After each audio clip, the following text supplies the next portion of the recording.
என்ன தம்பி இப்படி போட்டு அடிச்சிருக்காங்களே, இத பாக்குறதுக்கு மனசுக்கு ரொம்ப சங்கடமா இருக்கு. எனக்கு ஒண்ணும் இல்லம்மா, நல்லாதான் இருக்கேன்.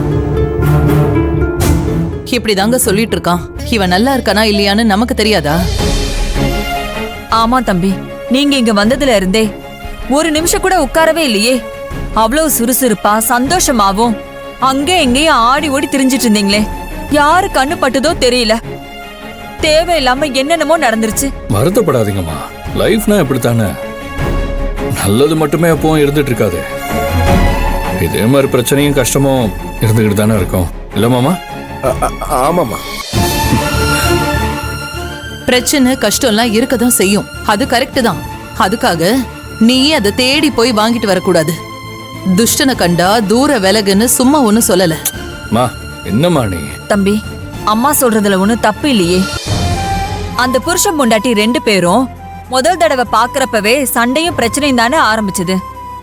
அவங்க சரியில்லாதப்போ சரியா இருக்கிற நாம தானே அவங்கள விட்டு விலகி போகணும்.